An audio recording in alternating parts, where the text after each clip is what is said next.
Aujourd'hui, c'est mardi. Vous êtes bien sur Radio Grenelle. Je serai la voix du Notre Docteur et nous sommes ensemble pour faire l'état de la recherche sur l'épidémie de Covid-19.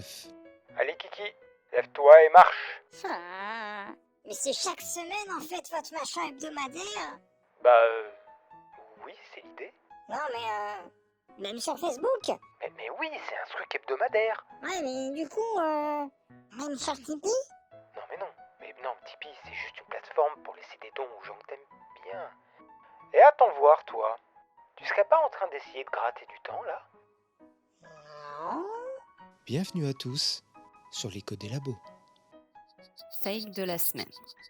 Il paraît qu'il y a une catégorie de personnes qui osent tout. Même que c'est à ça qu'on les reconnaît. Mais je dois avouer que même sachant ça, on est parfois encore surpris par la bassesse dont certains de nos congénères sont capables. Par exemple, imiter l'adresse d'un site internet qui a pour but de permettre aux personnes désireuses d'être vaccinées contre un virus causant une pandémie, pour à la place diffuser des contenus très suspects destinés à générer de la défiance vaccinale. C'est ce qu'on appelle une bassesse. Parce qu'on est plus ou moins obligé de donner l'exemple au resto poli. Sinon, pour le modérateur, ça devient ingérable en commentaire. Ouais, merci, ouais. C'est un peu comme le coup de Trafalgar de l'autre fois, non? Ouais, c'est un peu ça, ouais. C'est ce qui est arrivé au site Vite ma dose, Dont on vous met le vrai lien en commentaire, si jamais. dont l'identité a été imitée Ou qui, en bon français, a été typo-squatté. avec le soutien du CRIGEN. Comité de recherche et d'information indépendante sur le génie génétique, qui est fiché par Conspiracy Watch, ce qui n'est jamais bon signe. Qui entretient la confusion donc avec un site au nom quasiment similaire. L'organisme, déjà épinglé pour avoir financé, soutenu ou appuyé des études truquées, comme celle de Seralini, Qui a sa fiche Psyram si vous voulez regarder. ou encore par des propos douteux et infondés sur les vaccins actuels, comme continuer à les appeler thérapies géniques ou vaccins génétiques, ou encore estimer qu'ils pourraient générer des leucémies. Bref, par cet acte de typo-squatting, ils ont dérouté une partie du trafic, de manière à forcer l'internaute à regarder une vidéo de Christian Vélo, Celui-là même qui pense que le vaccin peut donner des leucémies. avant d'accéder à la plateforme. Donc apparemment l'idée, c'est de balancer des informations parfaitement infondées en l'état actuel de la science et complètement anxiogènes sur un vaccin à des gens qui ne sont probablement pas armés pour les analyser, avant de leur permettre d'accéder au site qui leur permet de prendre rendez-vous pour le dit vaccin. Voilà. Il y a des gens qui sont nés avant la honte. Découverte de la semaine. Une découverte en pointillé cette semaine, mais comme c'est plutôt rassurant, on s'est dit que ça ne ferait pas de mal. Les données fournies par Pfizer et Moderna à l'Agence européenne du médicament sont considérées comme encourageantes sur la capacité de leur vaccin à fonctionner contre le variant indien, et le régulateur européen se déclare confiant. Des données supplémentaires sont en cours d'évaluation en ce qui concerne AstraZeneca et Johnson & Johnson. Les résultats préliminaires sont également encourageants, mais encore trop fragiles pour qu'on puisse en conclure quoi que ce soit. Piste de la semaine. Thrombose atypique. Les urgentistes du Denver Health Hospital, aux USA, ont publié une étude Encore en préprint, comme vous le constaterez avec le lien en description. sur la manière dont ils ont pris en charge et soigné une femme de 40 ans, victime de thrombose atypique post-vaccinale. Dépistée grâce à une prise de sang qui a relevé une chute des plaquettes et la présence d'anticorps contre le facteur de coagulation PF4, puis confirmée par un scanner cérébral, la thrombose a été traitée grâce à une intraveineuse de bivalirudine. Un anticoagulant spécifique. 6 jours après son admission, la patiente est sortie et ne présente aucune séquelle. Un cas qui pourrait permettre d'en dépister et traiter rapidement d'autres. Impasse de la semaine. Déconfinement. Depuis quelques jours, les appels à la prudence des chercheurs se multiplient. Alors, on sait, c'est pas bien vu d'être les oiseaux de mauvais augure quand tout le monde pense à se réjouir. Ça fait casseur d'ambiance. Alors, si les alarmes des chercheurs et des médecins sur le déconfinement vous irritent, Un peu comme la réanimatrice Lila Boisdema, dont vous pouvez retrouver l'interview en description. Mais du coup il s'appelle Lila. Ouais, alors, en fait, c'est une dame, ce docteur. Quoi? Oui, elle a pas de cheveux, mais c'est parce qu'elle est atteinte d'alopécie totale congénitale. Alors oui, c'est bizarre, mais c'est bénin. Et surtout, ça n'empêche pas d'être une professionnelle compétente, ni même d'être une femme. Donc on va se calmer avec les commentaires sur le physique. dites-vous que c'est parce que, juste, on en a marre de voir les gens mourir. Donc oui, il y a des réouvertures, mais par pitié, soyez mesurés et prudents dans vos prochains déplacements et visites. Car la situation n'est clairement pas encore au beau fixe. Une 4e vague est possible. Elle est en cours aux USA. Si la décrue ralentit et stagne, les services de santé vont rester saturés et épuiser les soignants. Et les variants rendent tout ce bazar encore plus instable. C'est dur à dire, mais ne vous réjouissez pas trop vite, si on veut pouvoir se réjouir longtemps. Mauvaise nouvelle de la semaine. Complication. Vous vous êtes déjà dit que, parfois, on avait assez de problèmes comme ça, mais que manifestement, le monde n'en avait rien à faire. C'est à peu près ce que doivent se dire les médecins et les patients en Inde en ce moment même.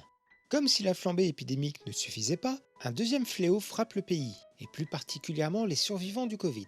Comme si ça ne suffisait pas d'avoir eu le Covid, d'en avoir développé une forme grave et d'y avoir survécu, Et de fait, ça ne suffisait manifestement pas. désormais les hôpitaux, et en particulier ceux de Nagpur et de Ahmedabad, font face à la mucormycose, une infection par champignon qui attaque principalement les yeux, les sinus et la bouche, avant d'attaquer le cerveau si aucun traitement ou opération ne vient contrer l'infection à temps.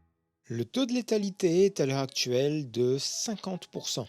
Là où quelques cas par an seulement étaient recensés, ce sont désormais plusieurs cas quotidiens qui affluent. Une des causes serait l'usage excessif des stéroïdes en soins intensifs, ce qui expliquerait pourquoi les patients en forme grave sont les plus touchés. Bonne nouvelle de la semaine. Vaccination. Elle concerne désormais plus de 30% des Français, dont presque 15% de vaccinés complets Dont papa et maman d'Androbat pour sa grande satisfaction. et plus de 15% de primo-vaccinés. Dont notre cher modérateur, dont l'appel ne fait pas encore antenne 5G, à notre grand drame, malheureusement. Encore insuffisant pour couvrir tous les besoins des adultes avant la fin de l'été, comme annoncé, mais la campagne avance. Qu'est-ce que putain de quoi? Alors, attention, l'Inde est dans une posture abominable. Et le but ici n'est pas de se moquer. Ouais, mais c'est quand même marrant.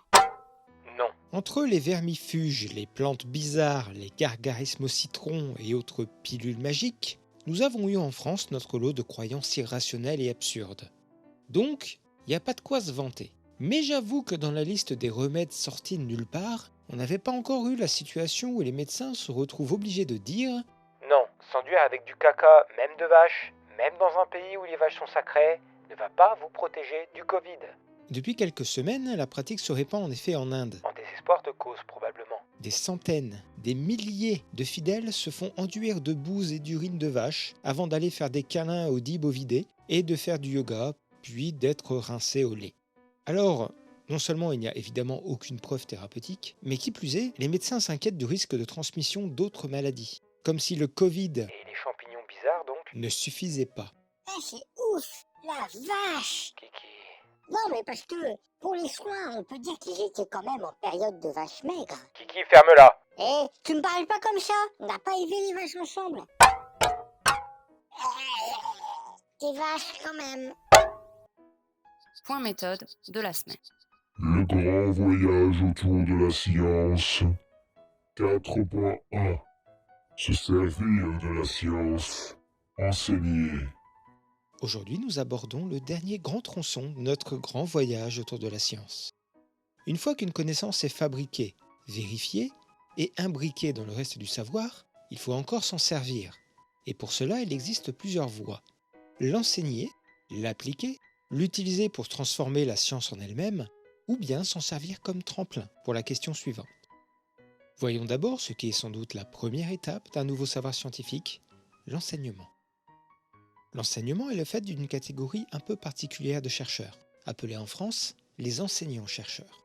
Pour être enseignant-chercheur, il faut d'abord être chercheur, c'est-à-dire avoir au minimum un bac+8 et un grade de docteur acquis par la soutenance d'une thèse au cours de laquelle on a découvert ou prouvé quelque chose.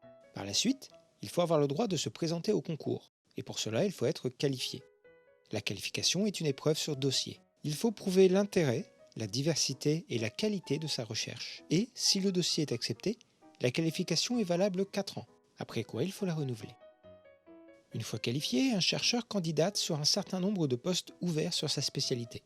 Il n'y a qu'un concours par an, et dans la spécialité du D'Entrebat Doctor par exemple, il y a en moyenne chaque année 30 postes ouverts pour 150 qualifiés. Déjà. C'est pas fini. Ensuite, pour être candidat, il faut faire un CV analytique, Avec les publications, les sujets de recherche, les enseignements, etc. ce qui est l'inverse absolu de ce que vous explique votre conseiller Pôle emploi, avec le CV qui tient sur une page. Ce document-là en fait généralement entre 15 et 60 selon les spécialités, pour chaque poste auquel il est candidat. Voilà. C'est pas fini. S'il est admissible, le candidat devra se déplacer pour un oral, à ses frais, aux 4 coins de la France, pour présenter son projet de recherche devant 6 à 12 personnes. Les oraux tombant tous à la même période, pour peu que le candidat soit bon et donc retenu sur plusieurs postes, il devra être prêt à dépenser plusieurs centaines d'euros en billets de train ou à renoncer à des euros parce que plusieurs tombent le même jour. Non, les universités ne se consultent pas entre elles pour faire un calendrier global. Ce serait trop simple. Puis, le candidat recevra un classement et doit faire des vœux. Ah, mais ça a l'air compliqué tout ça. C'est pas fini. Commence alors un jeu de paris. À savoir que si vous êtes 3e à Rouen, mais que celui qui est classé 2e veut avant tout avoir Toulon, où il est aussi 2e. Pour peu que le classé premier cède sa place pour Marseille où il est également premier, c'est peut-être mieux de mettre Rouen en vœu 1 plutôt que Paris, où vous n'êtes que 2e, mais où le premier ne lâchera jamais sa place. À moins qu'il ait Bordeaux, parce qu'il y a sa vieille mère qui est malade, ce qui n'arrivera pas parce qu'il y est 3e et que les 2 premiers ne céderont rien. Sauf si le premier a une place à la Réunion. Mais dans tous les cas, il restera toujours le 2e qui lui passera premier.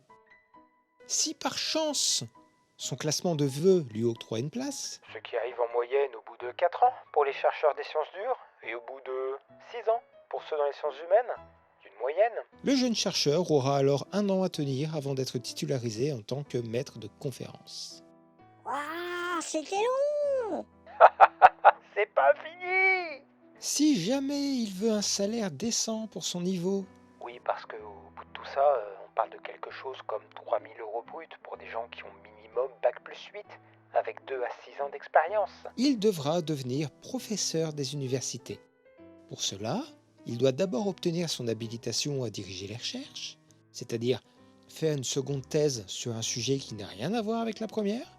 Une fois validé, il aura le droit de recommencer tout ce bazar, mais sur l'échelon du dessus, s'il n'a pas participé à la fuite des cerveaux avant, en se disant que aller enseigner la science chez les voisins, c'est quand même vachement plus facile. En espérant avoir pu apporter un peu de lumière dans le chaos ambiant, je rends l'antenne. Et on y retourne la semaine prochaine, car l'épidémie ne s'arrête pas avec le redéconfinement. En attendant, prenez soin de vous et des chercheurs qui bossent dur, et autant que possible, restez chez vous. Bisous.